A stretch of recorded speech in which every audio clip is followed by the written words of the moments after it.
everybody. It is time again for our annual crawdad boil, so I need to make the sausage. And I've got some friends and family who don't indulge in the succulent swine, so I need a pork-free sausage option. So it's a good thing that I always stock up on post-Thanksgiving turkeys. I'm making an all-turkey, spicy smoked sausage that everyone's gonna love. So let's get started.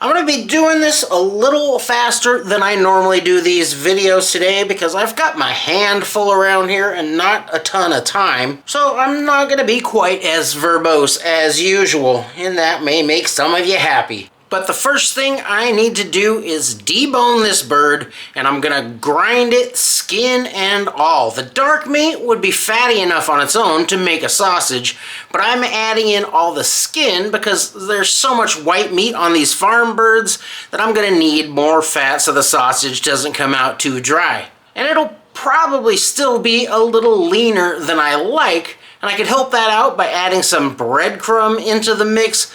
But I'm curious to know how this comes out without any additional fluffing. So let's get this carved up, and I'll break out gnarls and get it ground. And I'm going to be grinding with one pass through a 4.5mm plate. That'll give me sort of a medium coarse grind.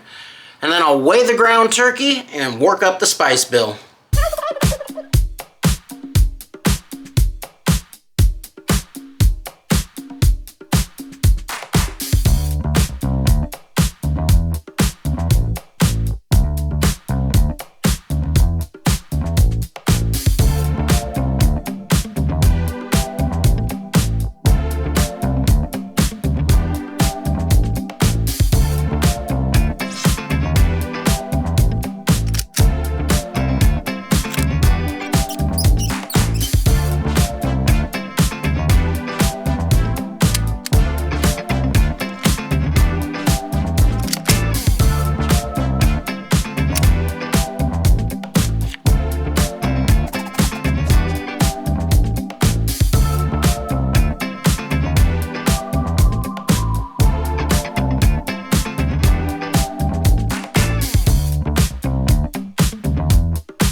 I've got a pretty simple spice blend today. I've got a few types of pepper and some garlic and some fresh thyme, and I'm doing this one home style, meaning that I'm not measuring any of the spices.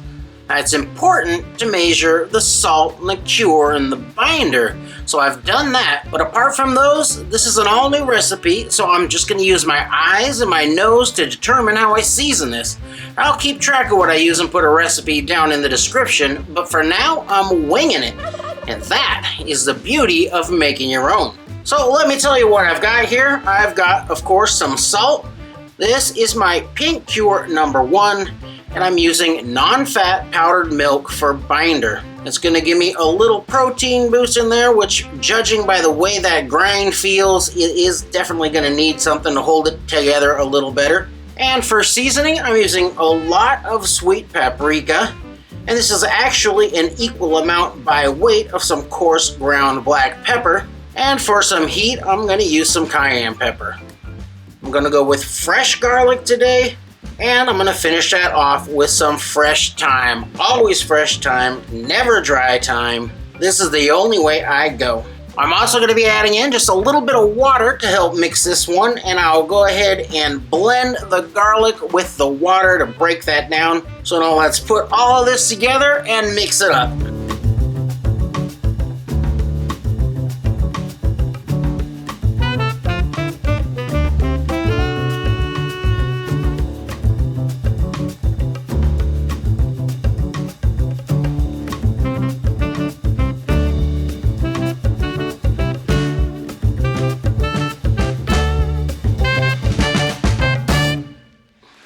Now I want to get this layered in here a little bit to help that mixing come along.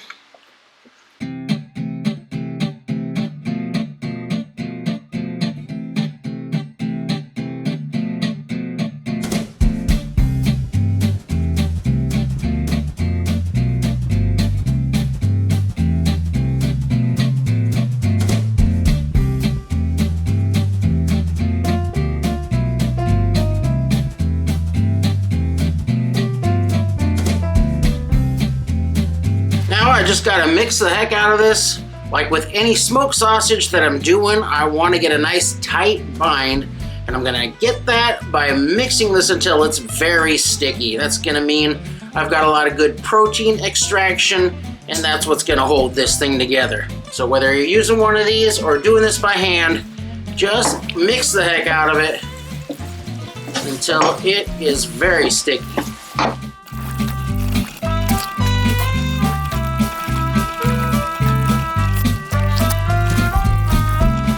I can feel that stuff starting to tighten up now. It's a little bit harder to mix, so I gotta be getting close. And the look of it lets me know that as well. It's starting to get shaggy looking.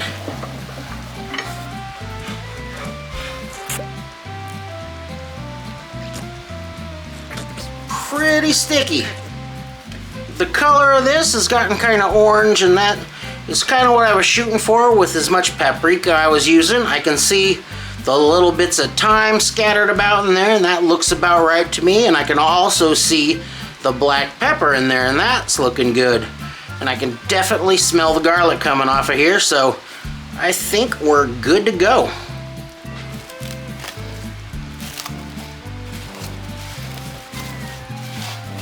And now this goes out into the refrigerator overnight to let that cure work its magic, and we will be back here bright and early on another Sausage Sunday to crank this one out. It is bright and early on another glorious Sausage Sunday. My turkey's been curing overnight, so it is good to go. And if you're curious to know, that was a 16-pound bird, and I pulled just slightly over 8.5 pounds of meat, skin, and fat off of that thing. Now, since this has to be a pork-free sausage, I am using collagen casings today.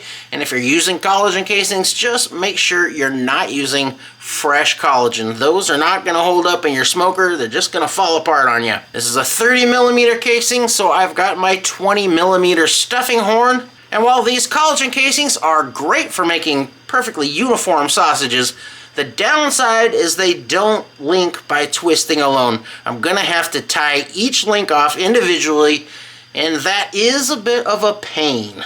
So everybody's here to get this party started, so now let's lock and load and crank out this porkless pipe.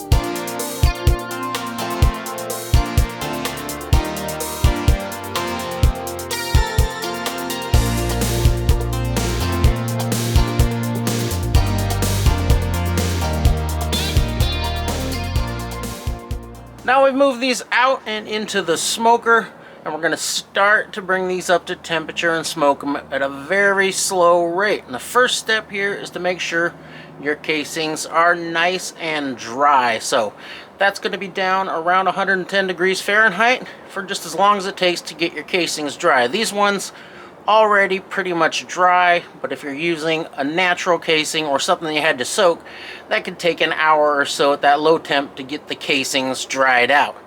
Once the casings have dried, you're going to get some water down into your water pan, and then you're gonna start the smoke. That way those dry casings will suck up that humid smoke.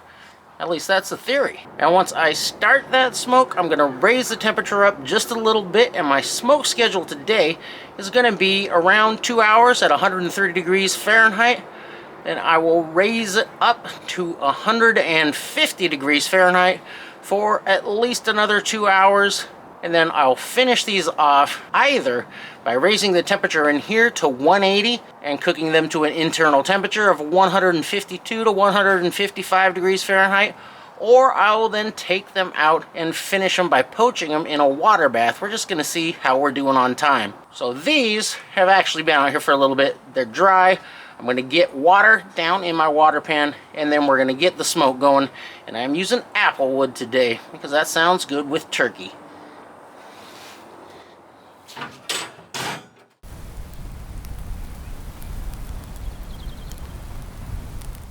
Now it's been 5 hours, and by the color of these, I think I've got enough smoke on them. I'll give you a real quick peek at them, just to see how they look. Ooh, hello. You see we got a good color change. They're nice and red now, so they should be nice and smoky. So now, you can see I've got a temperature probe down in the center of one of those. I'm going to raise the smoker temperature up to 180 degrees Fahrenheit to cook these off, and I want to get them to an internal temperature somewhere between 152 and 155 degrees. And it is important that you don't get too high above that, because then the fat's going to melt and run out of your sausages. So I'm going to keep a close eye on the internal temperature, and then as soon as they are ready, they got to come out of here and get right into an ice bath. 3 hours later.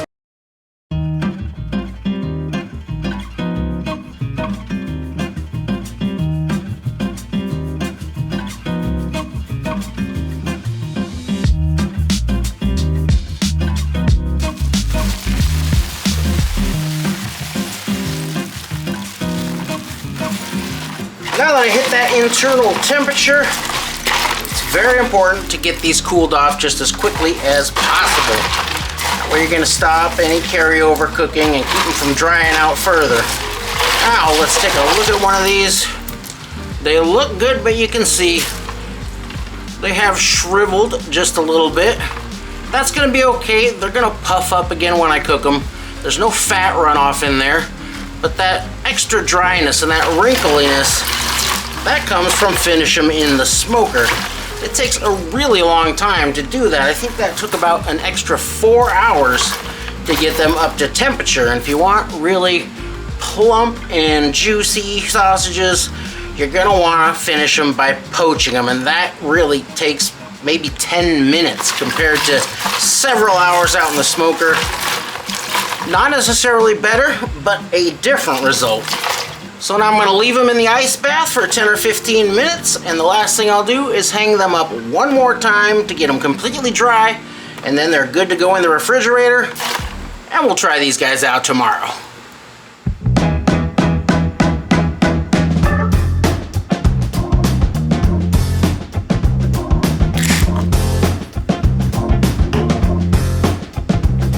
And now, it is finally time to try out this porkless pipe. Check out that bite.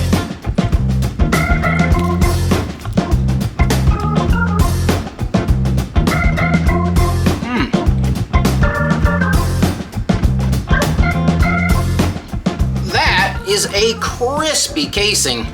Not so much of a pop to it as a crunchy crispness. And that is from finishing these out in the smoker. With collagen casings, the longer they are in the smoker, the kind of tougher they get. And if you're gonna reheat something like that, no problem. It just gives you that crunchy kind of texture. But it can be a problem when you're making little snack sticks and stuff that you're not gonna reheat, because when you leave them out in the smoker too long, they can get very, very chewy and very tough. But with a small snack stick, you can usually finish that up a lot quicker than something as girthy as this guy. Now for the flavor, there's no surprises here. It's very good. Those are all ingredients and spices that I like and commonly use in sausage, so I had a pretty good idea how those would work in here.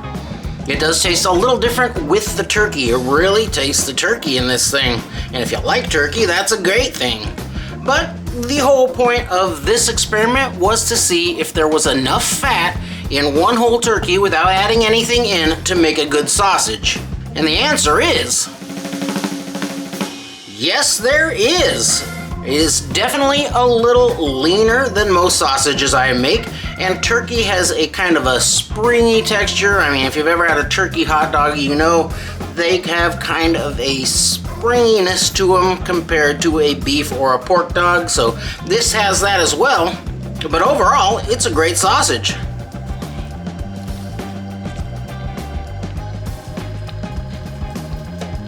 I can say that I'm very happy with this result, and it gives me some good ideas going forward. I'll definitely be stocking up on more turkeys come Thanksgiving, and I've also served this to several people and they all enjoyed it so far. Going forward, I will finish all of these in the water bath, and I've also got some ideas for fresh turkey sausages that I'm gonna try out. And with this recipe, that now brings my list of meats that you can use for making sausage without any added fat up to 3. We've got the skin-on turkey, tri-tip, and of course, pork shoulder. And that is pretty handy information to have. So I hope you enjoyed the video and got something out of it, and I really do hope you try to make your own goblin glizzies, and if you do, I know you're gonna love them. Thanks for watching.